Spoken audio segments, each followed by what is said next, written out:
This podcast is for entertainment and commentary purposes only. The views expressed by the hosts and guests are their own and do not reflect any organizations or affiliates. This show may contain adult language and mature themes. Listener discretion is advised. Portions of media may be used under fair use for commentary and criticism. Nothing discussed on this podcast should be taken as professional, legal, or financial advice.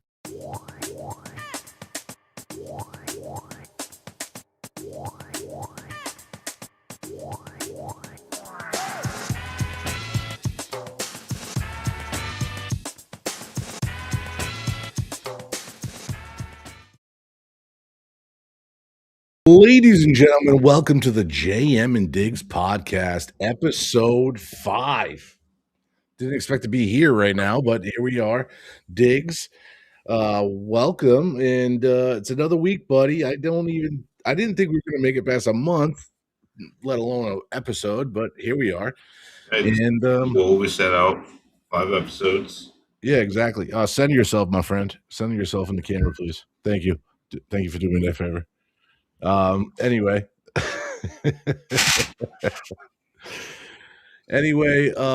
yeah, I'm glad to be here. I'm glad to be here with you, Digz. But unfortunately, to start the show today, I really don't want to have to do this, but it's something that hits so close to home for the two of us. We have people that we know that we deal with on a daily basis that were affected by this. And the only real way to talk about this is to just get right into it and get into the sad parts of the story that we're going to be talking about. For our top story, this is breaking news from this past Monday. It's developed all week this week. Unfortunately, this is in me and Diggs's backyard here in Rhode Island. To be exact, it was Pawtucket, Rhode Island. This happened out of nowhere. We started getting news that there was a shooting in Pawtucket, Rhode Island at a youth hockey rink in Pawtucket. And the news is that the father of a North Providence High School senior shot 5 members of the student's family at a hockey game this past Monday, killing 2 and injuring 3 others before killing himself.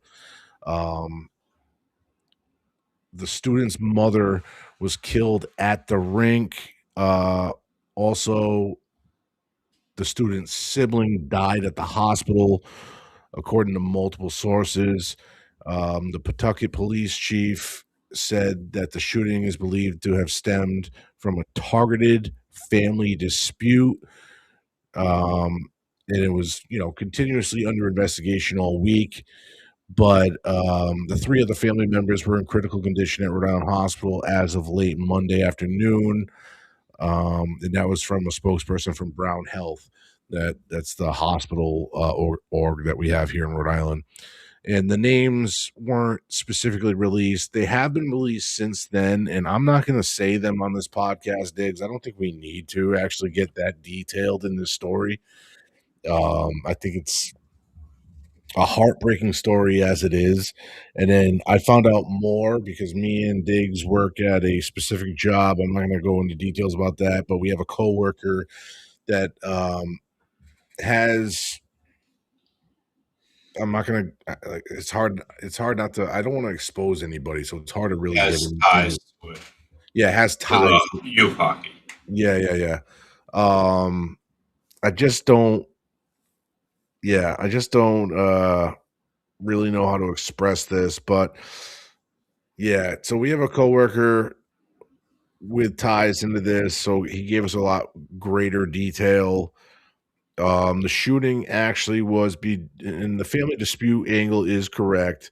If you want the actual details of the story without saying names of the family, it was literally a family where a husband was getting divorced from his wife, and it was due to the husband now identifying as a woman, and that literally ended up transpiring in the in-laws, the parents of the wife, wanting to kick the former husband out of the home. And there's probably a lot more that we don't know about it behind the scenes, Digz. Just, that's such a crazy dynamic to know, like, especially that this guy and his wife had children. They had 3 kids total. Um, all of a sudden, he's either not happy with himself, not feeling comfortable in his skin, whatever the choice may be. He decides to identify as a woman. That ends his marriage. Um, that probably affects the relationship he has with his kids. It's definitely going to affect the relationship he has with his in-laws and other members of his family.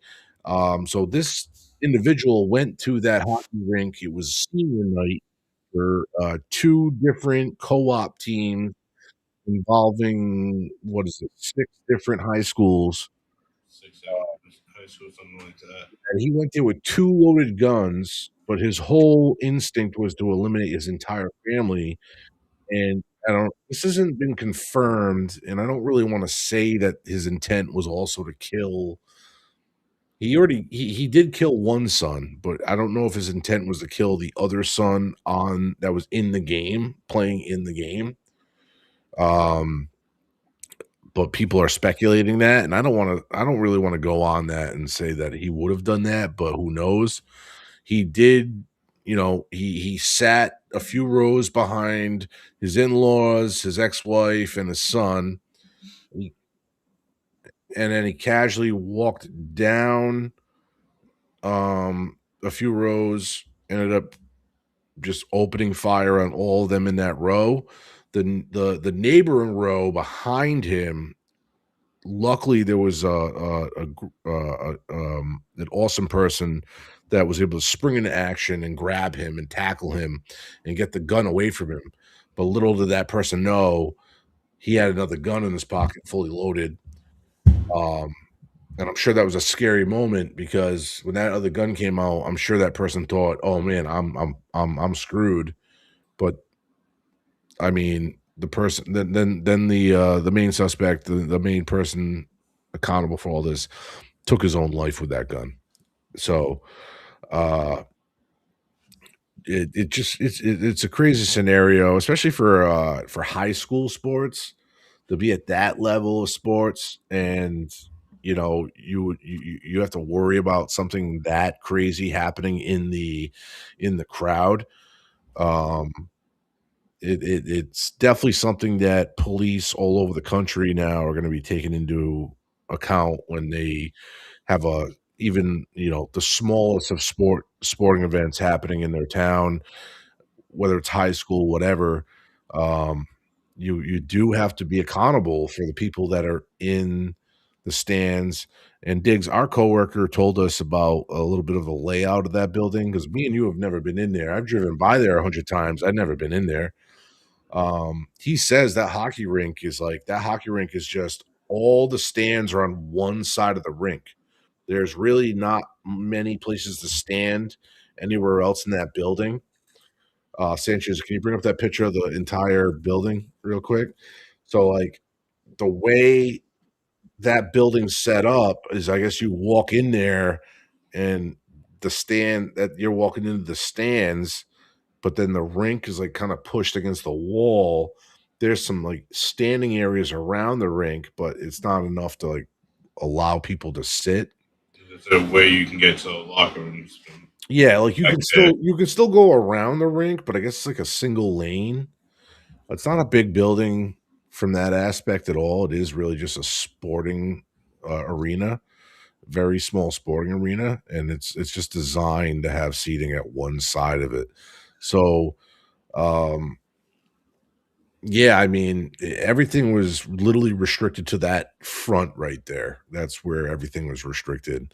The students had different ways to go, I guess, to get out of there, but as far as the people in the stands, they were kind of trapped in that situation. I feel bad for that, for all of them, unless they understood the layout of the building. But yeah. Well, from what I understand, they've all pretty much played every arena, every rink together. Yeah, yeah. I mean, they all have some of a layout. Right. Yeah, that's what I was told as well. Like, it's a very close knit group of people that are in that type of community, and it's as our friend from work told us, it's a very close knit group of like parents with a close knit group of students that are close friends as well, stretching across the multiple schools. Um, so yeah, I mean, let me take care of that real quick. My bad. But yeah, it was a bad situation. Bad situation. I don't have much more on it, but that's the long and short of it. Definitely the long and short. Anything more? I just gotta say this for everybody that was involved. My heart is out for the victims, the families of the victims, and most of all, I have to put my heart out for the student that is directly related to the family that this whole dispute happened. He must feel like the most loneliest person on the planet right now, and I feel so bad for him.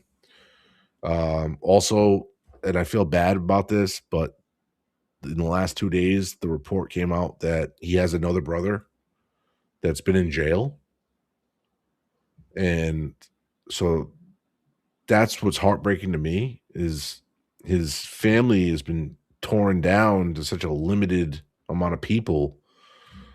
Like one of his closest relatives is in jail right now that he can actually like talk to about this, and that's just fucking heartbreaking. There's also reports that the father's been arrested a few times. Yeah, I mean, I understand a little bit of, going through your life not feeling comfortable. I don't know exactly what it feels like to go through your life feeling like you're not in your right gender. I don't know what that's like. I can't speak on that. I can totally put myself into certain members of that family's shoes of what it's like to have a family member that's male that then identifies as female. That must be, kind of like crazy out of nowhere. And that must bring up a lot of different feelings for a lot of different members of that family. And I'm sure there's a lot of shit that probably was said that was probably disrespectful to that person. But I don't think anything equals that level of violence, and especially in a public event like a senior night at a sporting event. I don't know how the fuck that person felt like that was the way to handle it. So, yeah, all I can say is my heart's out to all the families affected, and I hope everyone can find a way to just find some sort of peace and love in their heart after this. But it's going to be a long journey for a lot of the people that were involved in this situation. It's not something that happens every day, and it's not something that everybody has to deal with every day. It's a very unique and isolated situation. So, yeah, my heart breaks for the people involved, and this could have easily been avoided. And Diggs, I think the saddest thing for me is that Rhode Island now is started 2026 with two epic shootings That's that what have, it's becoming known for. yeah, and I don't like it. I really don't like it. I've gone my whole life without hearing shit like this, and in 1 year we're getting known for this, and we're not even we're not even in spring yet, so it's pretty sad. So, but we must push on. We're gonna get into some sports headlines here, and this is really no better. But the New England Patriots wide receiver Stefon Digz pleaded not guilty this past Friday to felony strangulation and other criminal charges stemming from an alleged dispute with his personal chef. God love the rich when you got to get into this type of shit with your personal chef. I don't even know what like having a personal chef is like. And this guy is going to be looking at prison time because of having a person like fuck you. That's some fucking first world problems right there, bro. First world problems right there. You got a personal chef. You strangled your personal chef? Come on, this is crazy. Allegedly. Oh, all right. I'll give you the benefit of the doubt there. But the arraignment at Massachusetts Dedham District Court had been postponed until after Super Bowl 60, so Digz could play in the NFL championship game. At arraignment, Digz was scheduled to next appear for a pretrial hearing on April 1st. According to court records, the chef told Dedham officers that she and Digz argued about money he owed her for work. During the December 2nd encounter, at his home, she said he smacked her across the face, tried to choke her using the crook of his elbow around her neck, leaving her feeling short of breath. And then Diggs's attorney has said he categorically denies these allegations, calling them unsubstantiated, and motivated by financial disputes. I listen, this happens a lot with a lot of this shit. And I get it. I mean, it's not something that, people like us deal with. Is like I just said, who the fuck's got a personal chef that I know? Nobody. And if you're this guy, because can somebody bring up Stefon Diggs Patriots contract this year? What was it? What did he get paid this year? He probably got bonuses on top of it because they went to the Super Bowl. What did this dude make in 1 year this year? That's what I want to know. 2.9. It was a 3-year, $69 million contract. What, Diggs? You got his first year? It's a 22.6 guaranteed.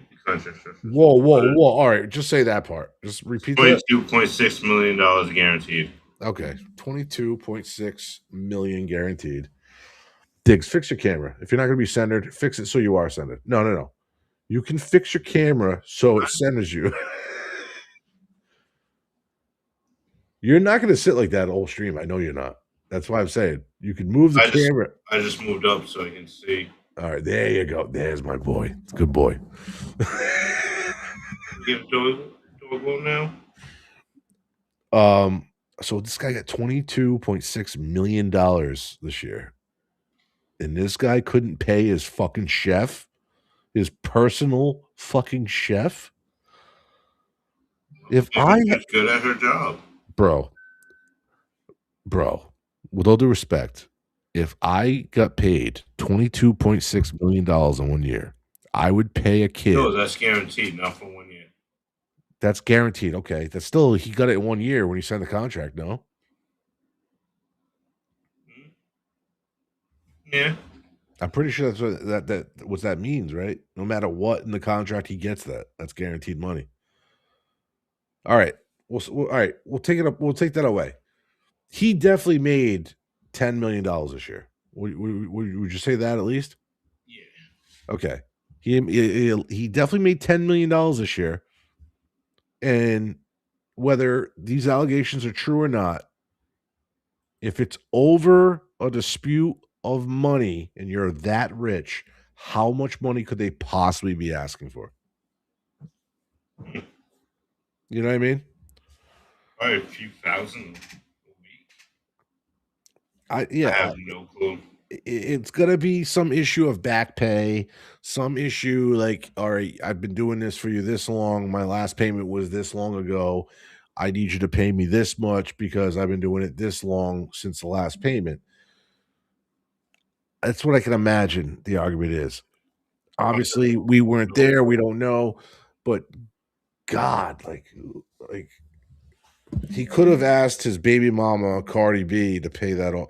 Well, here's the question about that shit, too. Like, the Cardi B whole relationship this year, because they broke up the night of the Super Bowl, just seems like a huge publicity stunt. I'm not going to lie. I really truly do not believe they were ever really together. I don't believe it at all. Because that dude was on a yacht the day after the Super Bowl with like 18 bitches. Like, and they were just chilling. Like he never even heard of Cardi B. Like he had that pre-planned. There's no win or lose Super Bowl. He was going on that yacht and he was going to be on that yacht with the chicks. That was definitely going to happen. I really don't believe the Cardi B relationship is real. I don't think it ever was real. He was literally going through so much during that relationship. I don't know. Do they have a baby together? They have a baby together. Do they have a baby together?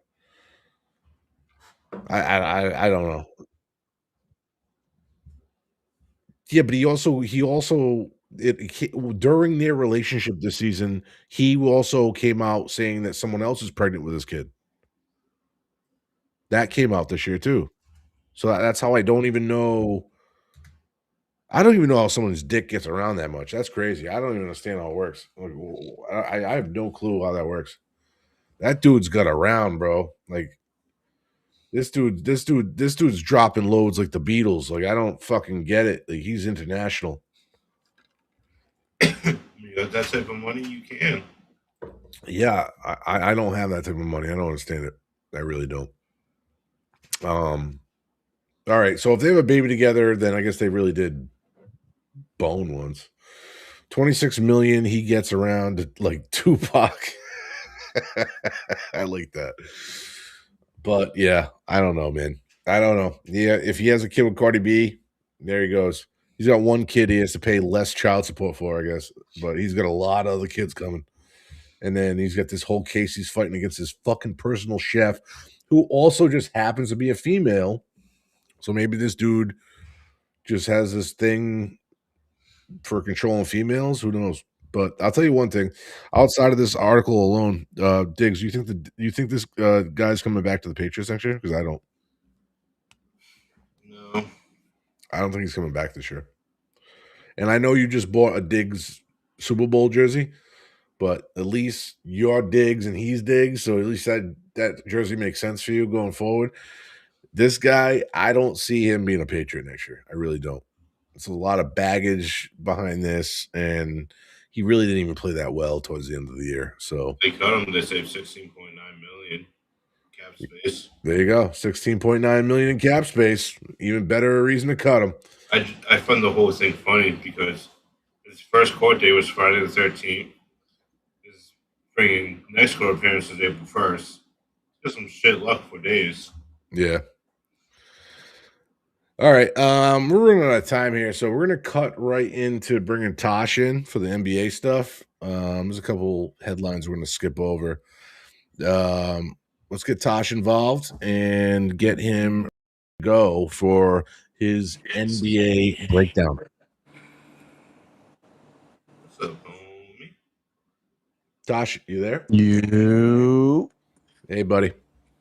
Can you hear me, guys? Yeah. So I had to break down. I had to skip some headlines. So I'm going to ask you to just do your favorite stuff for the next. You got at least fucking 10 minutes. So I got you, bro. I just wanted to say it's funny how you guys earlier was joking about not making it this far. I'm surprised I'm here. I'm even here for the second week. Trust me. I tried to get you fired. I know. But I appreciate you guys bringing me back. So last week I spoke about the All-Star game and trade deadline, and how I felt about the All-Star weekend. So I'm gonna start with that.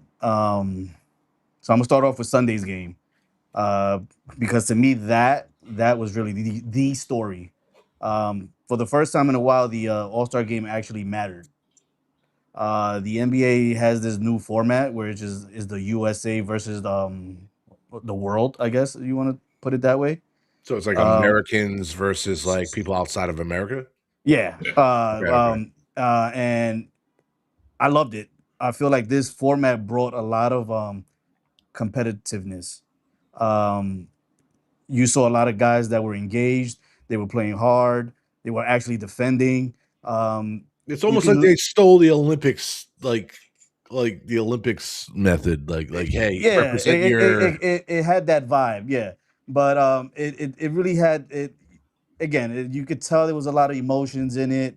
It was no more glorified shoot around type of games, you know, because that's pretty much what it was in the years before, where it was just people just not defending, just shooting and whatever, you know. But it felt like a like an actual basketball game Yep. where like Yep. something, you know, like where something mattered. I got you. We had Anthony Edwards taking home the Kobe Bryant All-Star MVP trophy, So which is that newly renamed now?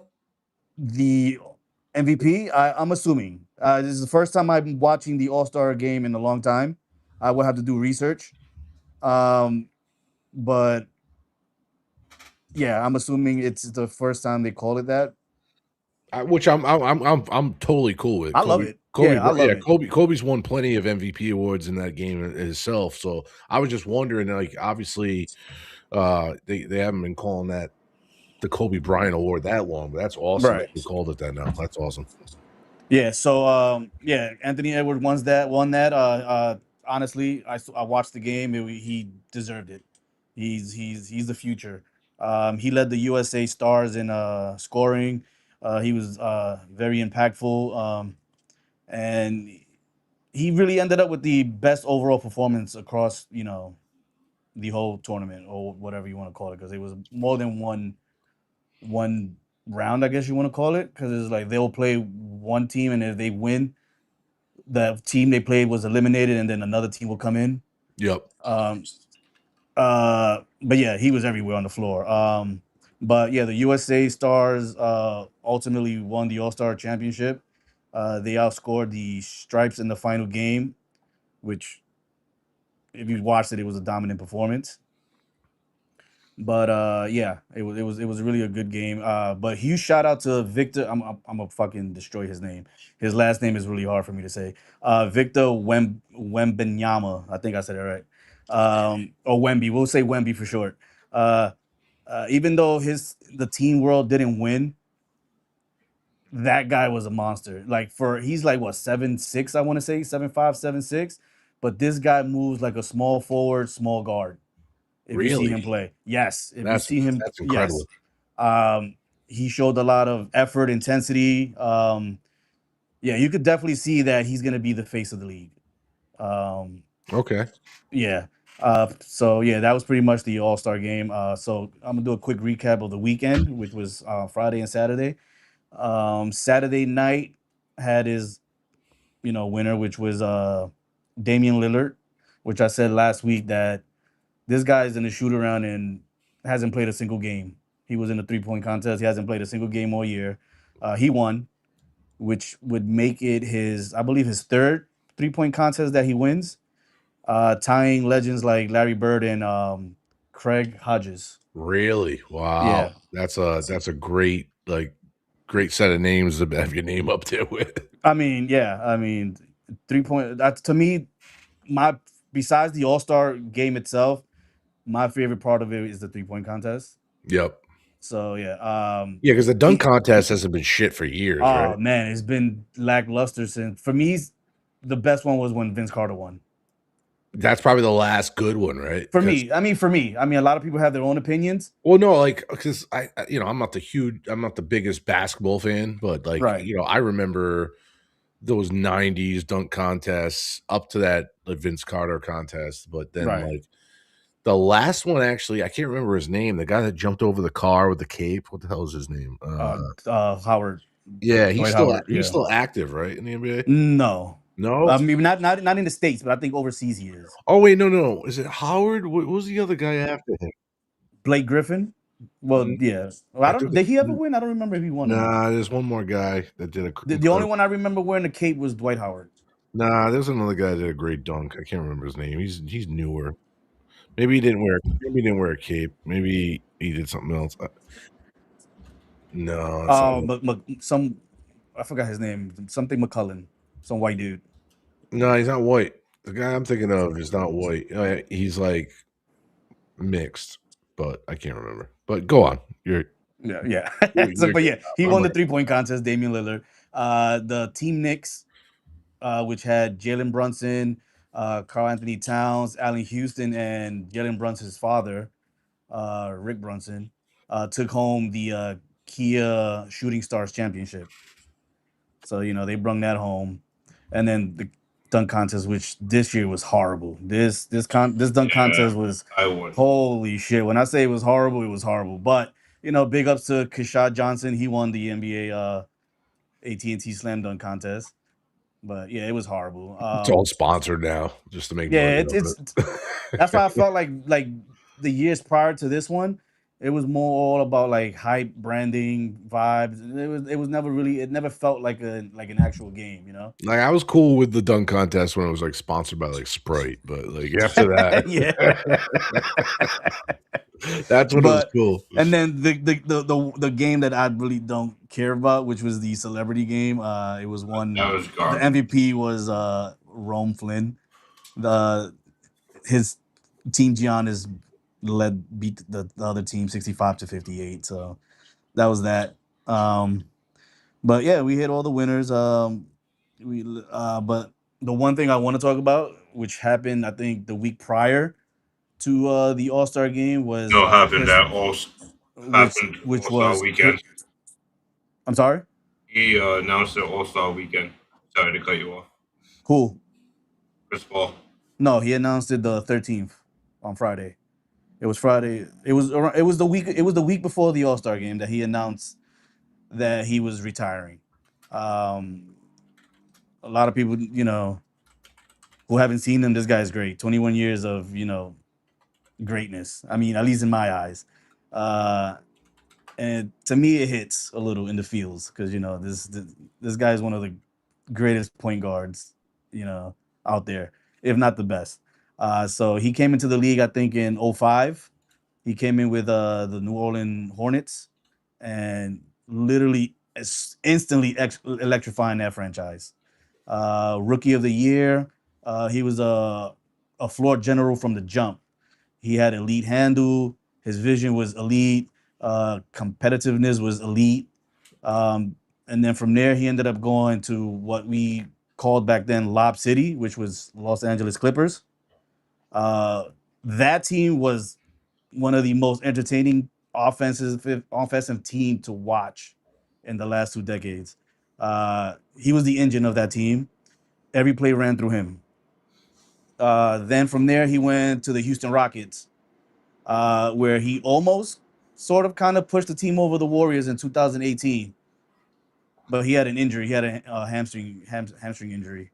So, it kind of like ruined everything there. From there, he went to Oklahoma City Thunder, where a lot of people at this point thought he was done. I think Instead- it's the story of his career too. He's gotten so close to getting a chip. He's never Yeah. won a chip, right? He was so close. I think the closest was when I'll mention in a few when I get up to it. Okay. But yeah, he everybody thought when he joined the Thunder he was done, but instead he took a young roster to the playoffs. At the Thunder at that time was a young team, and he took them to the playoffs. Then his final stint, which was with the Phoenix Suns, I think at this point he's 36 years old. He led that team to the finals in 2021. Yep. And to me, that run alone cemented his legacy as a floor general. But yeah, I mean, look at the stats: over 22,000 points, over 11,000 assists. Wow. Yeah, one of the all-time leaders in steals, 12-time All-Star, multiple All-NBA, All-Defensive Team selections. If that's not elite, I don't know. Yeah, that's Hall of Fame caliber, definitely. Yeah, exactly. I mean, but those numbers usually only tell part of the story. Right. But yeah, Chris Paul controlled the games. He controlled tempo. He pulled defenses apart. He made teammates better. Every locker room he walked in got a little smarter, got sharper, got more disciplined. Yep. So yeah, I mean, he doesn't have a ring, obviously. He doesn't have one, but that will always be a part of the conversation. But as a pure point guard, I don't know, intelligence, command, competitiveness. Like you said, he's a first ballot Hall of Famer, no question. Right. But yeah, the timing of his retirement, it's I don't know, it's kind of like poetic in a sense. I don't know. Yeah, he's going out on his terms, so you can't be mad. Yeah, I mean, the way things were handled with the Clippers, I don't know. It's just, but yeah, you know. But yeah, Sunday night we saw the new generation step up. You had Anthony Edwards, Wemby, you know, Maxey, all these yards, all these young stars. You know, they're From starting to YouTube, take over from the center YouTube, stage. from YouTube chat, from the Dungeon TV says he sounds like another Reggie Miller. He sounds like who? He sounds like another Reggie Miller. It depends how you look at it. It's two separate positions. You know, Reggie was a shooting guard who shot the ball more than anything Yeah. else. He wasn't really much of a facilitator. Chris Paul was to me was like a pure point guard. Yep.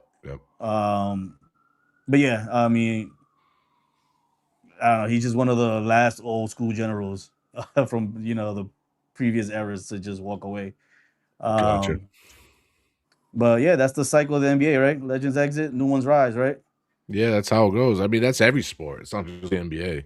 Yeah, Happens no, in every right. sport.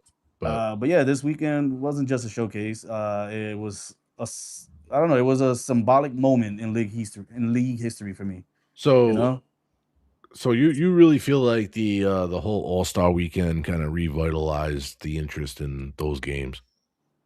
yes. After watching it this year, I feel like they're heading in the right direction. Nice. Prior to the years before, I mean, like I said, if you watch the game, because I did, it felt like an actual game. These guys actually played like it mattered, like they wanted to play there. You know. Yeah, and that's what sucks when they don't. You feel like they're not playing and they don't care. And that's what sucks. So yeah, the future showed up and one of the greatest said goodbye. So that's pretty much it. All right. Well, before I let you go, me and Digz are talking today at work. I just thought I'd bring this up. And talking about the future, Digz, talk about this kid that you wanted to talk about, and then we'll get Tasha's opinion on him because Flag. Yeah, what's his name? Cooper Flag. Who? Cooper Flag. Cooper. Oh, Cooper Flag, bro. This guy's this is his first year. If I'm not mistaken, this is his first year. Yeah. And yeah. Keep an eye out for him. Definitely keep an eye out for him. This guy is gonna be one of the greats. Because he just broke like a rookie record, I guess, recently. Digz, you had this all lined up, and now you're dropping the ball. But yeah, you're dropping the ball, bro. I wasn't expecting any of this, but yes, Cooper Flag. Just for one, I believe he did for $1 million. Yes, he scored what? His jersey sold for $1 million.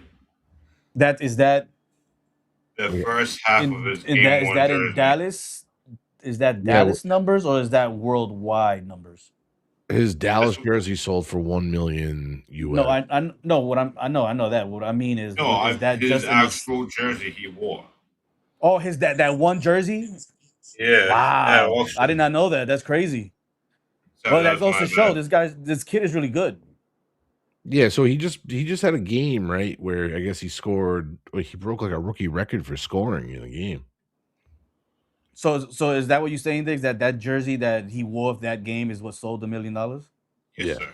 Oh, okay. Well, I mean, I don't doubt that one bit because, like I said, that kid is great. That kid's gonna be great.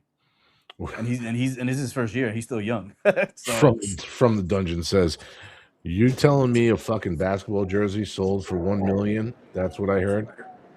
Yeah, pretty much. I mean, but a million now is a lot, but is it really a lot? For me, yeah, that's a lot. That's a fucking lot of money for anybody. It depends who bought it. It depends who bought it. I can't answer that question. It was. I definitely don't think it's one of our regular normal Joes that bought that jersey. Exactly. It had to be somebody that has money. Didn't say who bought it. It just said that it sold for the $1 million. I can't hear you, Digz. So it just said that. Didn't say who bought it. Just said that it got sold for the $1 million. We got a special guest, guys, because he. Oh my God, it's Puppers. He won't shut the fuck up. He's just crying.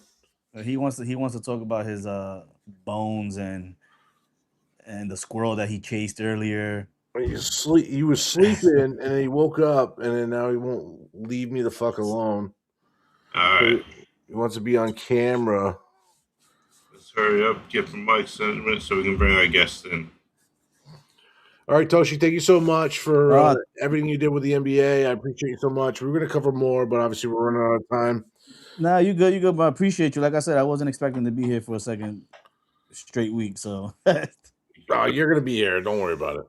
I appreciate you, brother. Anyway, you guys have a good night. I'm going to be watching on Twitch and... Yeah, good night. Later, homie. Later, homie. All right. Sorry, guys. My dog's being a pain in the ass, and it's perfect timing because, of course, it'd be right when we're trying to get this guest spot started. But there's only a few people I would have considered for this first guest spot for the Jam Digz podcast, and obviously it had to be one single person.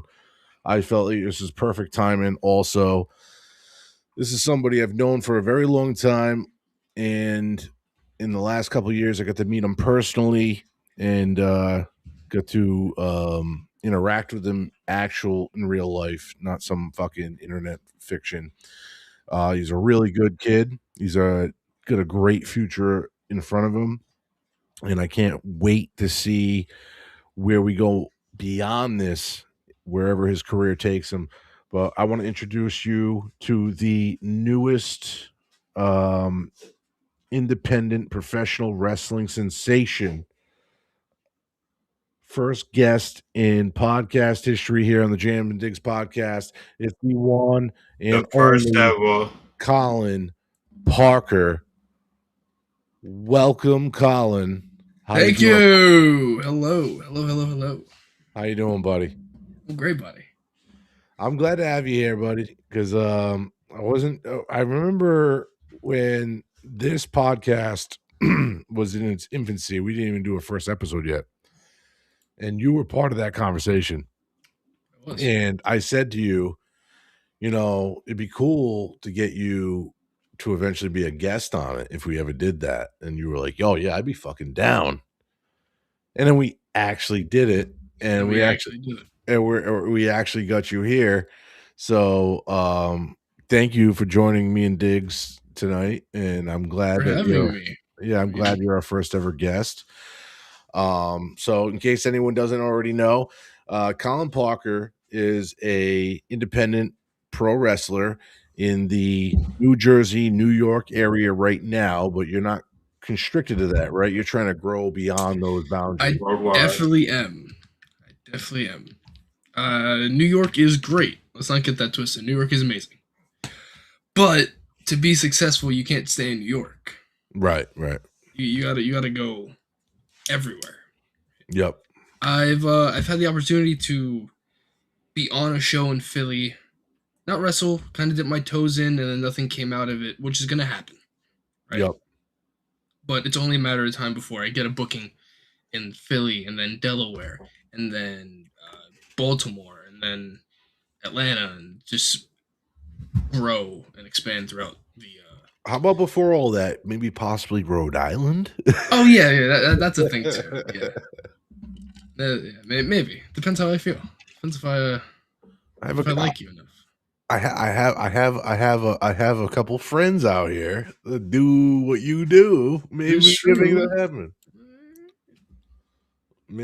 that happen. That way I don't have to drive 4 hours to get to your show every fucking time. I want to see. Well, let's be real. You enjoy that drive. No. Actually, the last time I went, I'm not gonna lie. Even though it was a great moment, I got to watch you and Jay Alfredo win your tag team championships that you still hold now. Yeah, that's over to the side. You want me to go get it? Yeah. Where's the belt? Come on. Where is it? Where is it? You got it. I know it's there. This guy sleeps with this at night. I just let him stand up and my pants. I got out the shower. Put my most comfortable pants on. Here we are. Yeah, there it is. There it is. So seeing you and Jay capture that for the first time was a great moment. It was worth the drive just to watch you guys win that title. It was a terrible drive back home after you won the title, though. That was hurt. And honestly, there was a few times during that drive I was cursing Diggs' name. Like, this motherfucker couldn't come with me one goddamn night. Like, one night. He couldn't just get away from the fam. I was going to Philly the next day. Yeah. That would have been easier for you. It was bad timing. It was very bad timing. But bad fucking timing. But anyway, yeah, that was a tough drive back, but it was worth the night. We had a great time. Everyone had a great time. And honestly, I saw the growth because I did get to go out. What was, I don't even remember. What was the gap of time between the two shows I saw you in? Because there was a show I went with Tosh, and Gio was there, Sanchez was there, and a bunch of other people. Right now. That the first show I went to, and then that show I went to, it was a big gap of time in there. Jersey. It was let's see here. What's the date on this? Right here. June 8th. Of what year? Of 2024. And then I just went to I went to that last show last year in 2025. What month was that? Which was May 17th, 2025. So I almost went. It was almost a year. Yeah. It's almost a year in between. And we're getting to that again. Yeah. We're getting close to that again. So Digz definitely is overdue to come with me to another Collin Parker show. I actually think we might be having one in May, if all things go according. Ooh. Digz is already looking. Look, Digz already looks miserable because he doesn't want to talk to his wife about it. All right. Ooh, nice. She'll need a fart overnight. All right. Well, Colin, I got some questions to ask you. Just some of them I know, some of them I don't. But we're gonna do this little segment where we just spit questions at you. You try to answer them as quick as possible, and then we're just gonna spit another one at you. All right. Right. One worded or if you feel like one word's appropriate, and then you can just tell me next. You know, or you can skip too. You don't have to answer them. Okay. I'll answer them all. So yeah. All right. So the first question is, what made you start training to be a professional wrestler? Ever since I was a kid, I wanted to prove the people who said I could never do it wrong. I tell my favorite story ever. My grandfather asked me what I wanted to do when I grow up. I said I want to main event WrestleMania. He said, Colin, that's 1 in a million. I said, well, Papa, I'm 1 in a million. That's incredible. And growing up, it was, oh, you can do what you want when you grow up, and I want to wrestle. That was it. I want to wrestle. All right. So I went and started wrestling. All right. So who inspired you the most in pro wrestling? Wrestler or non-wrestler? Wrestler. Most people would give you a Mount Rushmore. CM Punk doesn't give Mount Rushmore, so he gives the 6 founding fathers. So my 6 founding fathers would be Shawn Michaels, AJ Styles, Alex Shelley, Bryan Danielson, CM Punk, and for the love of the game, Eric Young. Nice. I like that. Whose footsteps do you most attempt to follow? My own. There can be 1,000 Alex Shelleys, but there can only be 1 Collin Parker. All right, I like that answer. Fuck yeah. Who is responsible for training you? The Grim Reaper, New York wrestling legend. Grim Reaper trained by Homicide, so somewhere along that footsteps, I'm technically trained by Homicide as well. I call him my wrestling grandfather. But Grim Reaper, with help from Adonis Stone, who's also trained by Well, Reefer, and Chris Cage, who was trained you don't by hold on. Jamal Maxson. Before you go too far into it, listen to the second question. Who has been the most beneficial in your development as a young pro wrestler? A lot of the older wrestlers. Like, I wouldn't necessarily give it to one trainer. I'd give it to a lot of the vets that I've had the blessing to work with. When it comes to singles matches, Greek God Papadon, another local indie vet, he kind of helped me put everything into perspective of, like, this is wrestling. So wrestle. Okay. Tag wise, the Backseat Boys, they really helped. Working GCW really helped. It kind of put us in a humble position to work with some of the greatest tag teams in the world today. Yep. Like Jordan Oliver and Alec Price, who just recently signed to AEW. Great guys. Genuinely helped us figure out what works and what doesn't.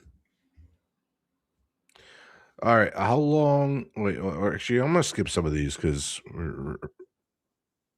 I'm seeing a lot of different questions here that weren't here earlier.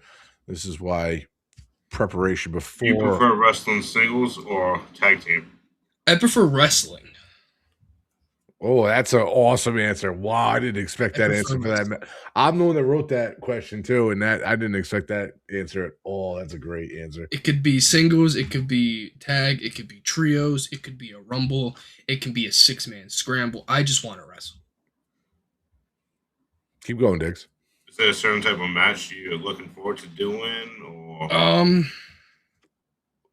certain type of match? I would love to wrestle in a pure rules match, made famous in Ring of Honor. Something about catch as catch can wrestling. It's just, I love it. I love chain wrestling. I love grapple. It's so appealing to me. When did Collin Parker become the sensation? When I was born. Since birth. But the real answer to that question, it started as a nickname. It started as just a nickname I gave myself. But I feel like over time I had a standard to live up to when it came to that. My dog will not shut up. Yeah, don't worry about that. I've had a standard to live up to, and that's proving that I'm sensational. I'm actively in the gym, trying to come up with ideas for moves that have never been done before, or at least to my knowledge have never been done before. Or altering moves to be my own. what was the hardest move you had to learn and take? Hardest move to learn? Probably a 450. It's just getting that fear of rotating and not landing on my neck. The hardest move to learn to take?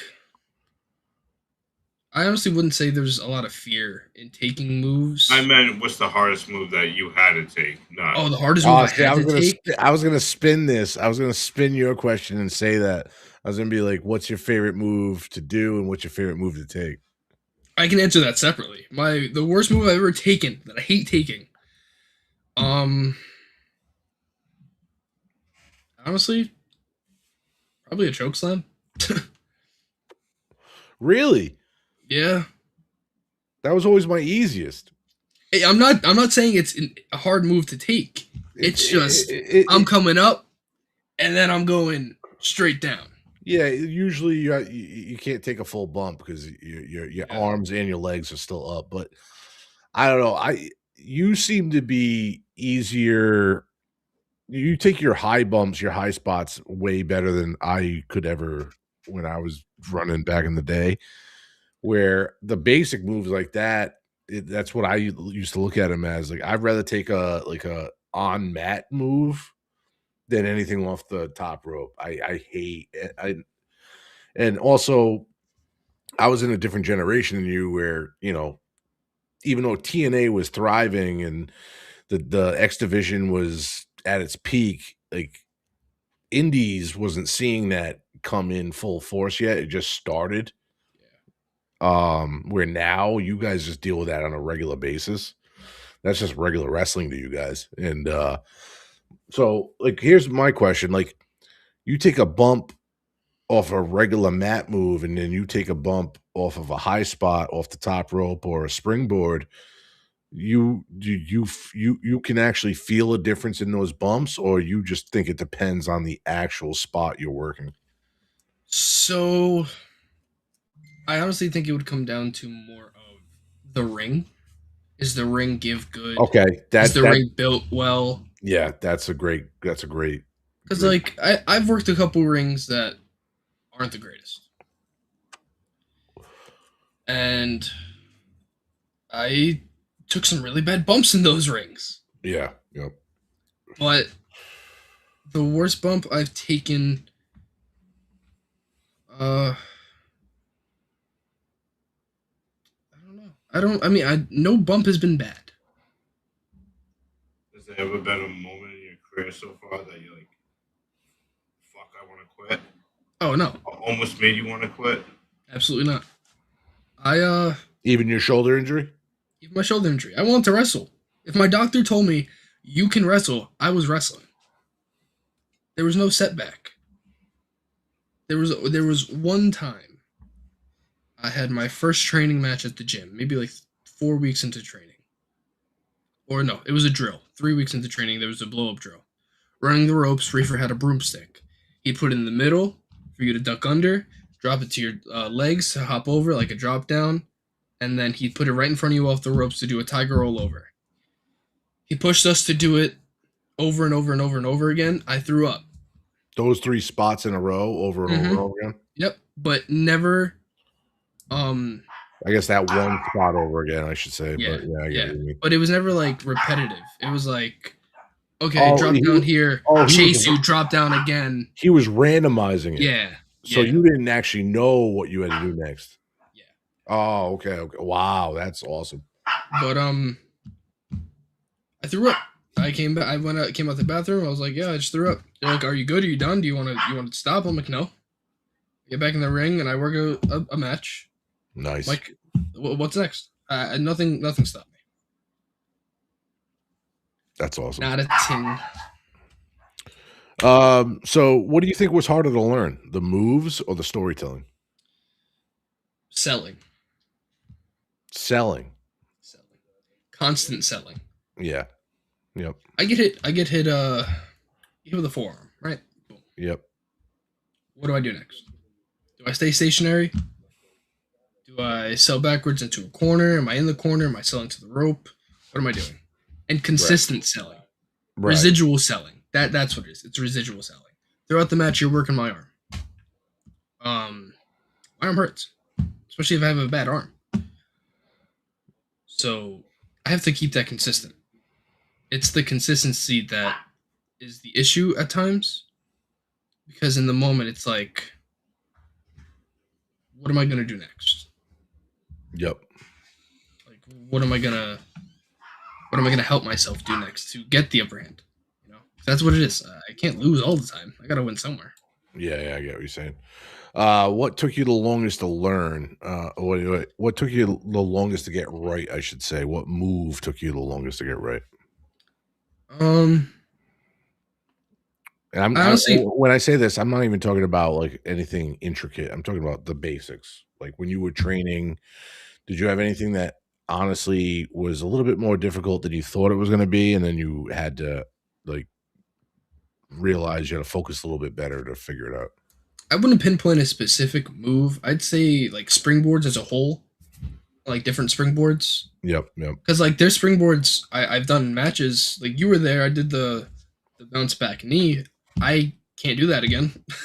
I lost my voice on that move, actually. Yeah, I can't do that ever again. Like I can't get the footing right, or I can't get the bounce right. It's like it won't happen again. So the reason I popped so hard for that too was really because I thought you just hit that so clean. So you really think you can't recreate that? No, I did it one time that day before the match. So that was magic in a bottle right there. Yeah, I was like, I'm gonna do this tonight, and I hit it that night, and I was like, yeah, cool. And I went to the gym the following week, and I tried doing it again. I just couldn't. It was probably also, and me and Digz dealt with this when we were working indies. It was the stuff we could do with the adrenaline that you can't do without it. So maybe there's a day you're in the middle of a match, you pull that out without thinking about it, and you can do it because you got the adrenaline. Well, I kind of have some other things set up in my head. All right, Like, well, that's fair enough. might be something a little better. I'm not gonna argue with that. Digz, you have any more questions? I have a few, but Go ahead, knock it out. how did it feel that moment you and Jay won the tag team titles? It was relief, pure relief, because the weight and the work meant something. I wasn't wrestling for fun. I'm wrestling to make something of myself. This was validation that I can make something of myself. To be trusted enough to be put in that position with that company, with the people I was in there with, and ultimately being told this is your moment, or taking the moment, more or less. I can't ask for anything else. What's the next goal you're going after? Would it be cliche to say all? No, not at all. Okay, I'm going for all of it. But I got a follow-up question for that same match, though. Here, I want to know the anxiety running through your mind when those belts fell off that line and Reefer had to put them back up. You mean the belt that fell and hit my back? That's currently over my shoulder. Yeah. Because I was almost front row and center for that bitch, and I was like, "Yo, this is crazy." I had not just you, but everybody else in that match. They must have been like, "Fuck, you gotta be kidding me!" That fell. I have no anxiety of that match, of that happening, because it's wrestling. You have to always bet on something going wrong. All right, well, right? like our producer Sanchez said, what do you think Reefer felt like? I think I'm gonna quote what I think Reefer said. He goes, "Are you fucking kidding me? I'm going to do it. I'm going in there. The ladder's already in there." So he gets in the ring. I'm pretty sure he told the ref, "Hold the fucking ladder." Yeah, he did. He definitely did that. Checks out. He definitely did that. That's awesome. So who is Collin Parker when the bell rings, and when the bell versus when the bell isn't ringing? The heart of it, Collin Parker in the ring wants three things. He wants to win, he wants to get his paycheck, and he wants to have fun. Three main things. I want the winner's bonus. Definitely want the winner's bonus. Outside the ring, I just like having a good time. I like playing games. I stream sometimes. Shout out. I like going out. I like going out with my girlfriend. I like just being outside, honestly. Yep. Being outside is definitely a Collin Parker thing. Like, you can ask anyone in my personal life, they'll tell you I'm never home, ever. I'll be at the mall. I'll be at the avenue, walking, just hanging out. I'll be at the park. This summer, I'm playing basketball again. Gotta get back into shape. Yeah. I mean, Collin Parker in ring could be a bad motherfucker. Gotcha. Outside the ring is a little more of a teddy bear, if you ask me. But don't get it twisted. They can both be the same person if you really want them to. Honestly, I've known you for years. I don't see much of a difference between the two, but but that's just me. Where do you think I learned to be Collin Parker? Yeah, exactly. Digz, ask him the last question on the list, and I got one more after that. If a major promotion called you tomorrow, would you be ready? What major promotion are we talking about? Any? Any. If WWE called me and said, "Hey, we want to offer you a tryout," I'd say yes to the tryout. If they say we want to offer you a contract, I'm not ready. AW said we want to have you on Ring of Honor for a night. I'm in. They say we want to give you a contract. I'm not ready. TNA called me. That conversation would be a lot longer and a lot different. Nice. I think TNA has the ability to teach me more as a young wrestler than AEW. And I think they have the resources to work with WWE more than anything else. I've had WWE ID tryouts. I've gotten feedback. I know what they're looking for. I have to apply it. And if I get a call from WWE right now saying, we want to give you an NXT tryout, I'm not ready for that. Because I haven't learned to apply all that yet. Yep.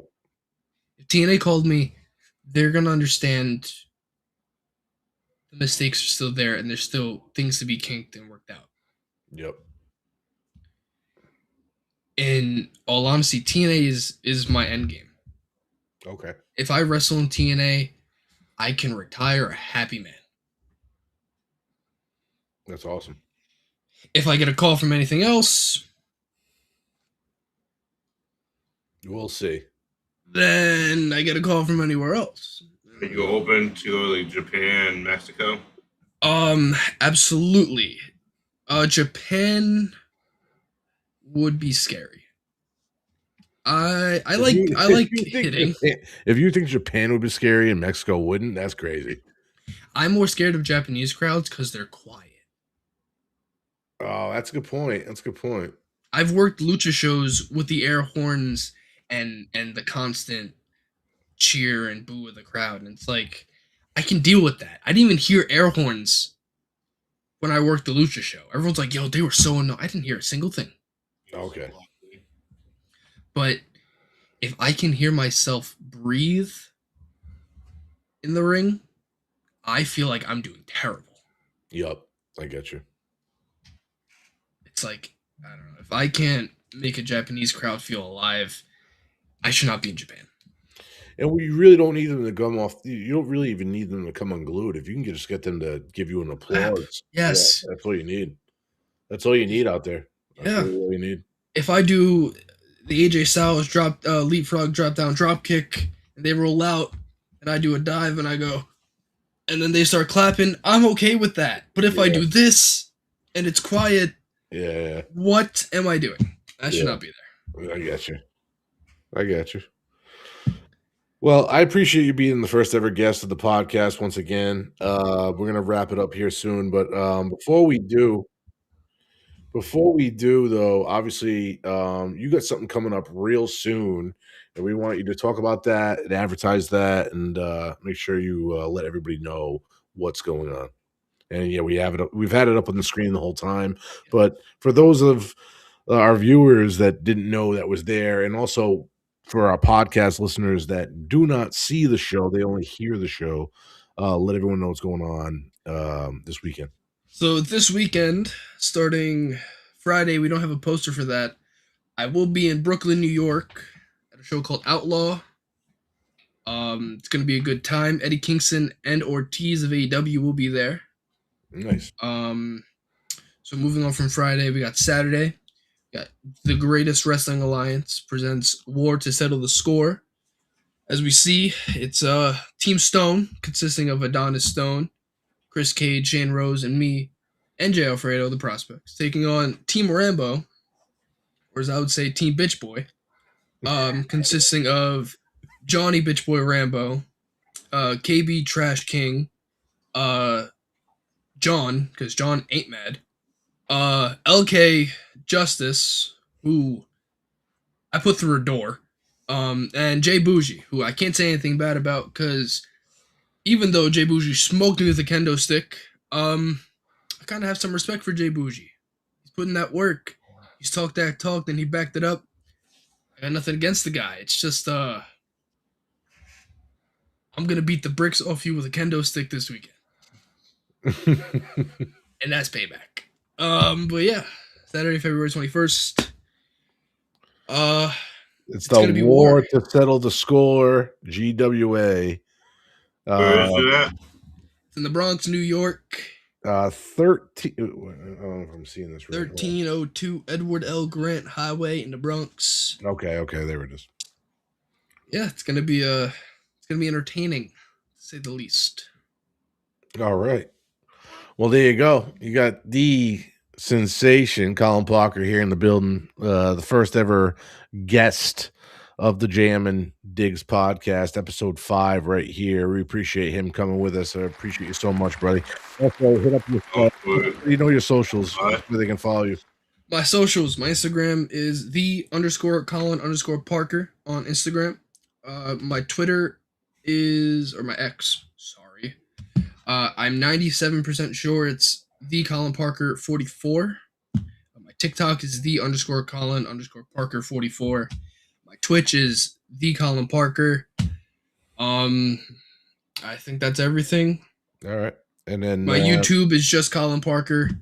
Make sure you check out the Greatest Wrestling Alliance on YouTube. Make sure you check out them on Instagram. Make sure you check out Loud East on YouTube and Instagram. J. Alfredo, give him a shout out. At Nice. J. Alfredo on everything.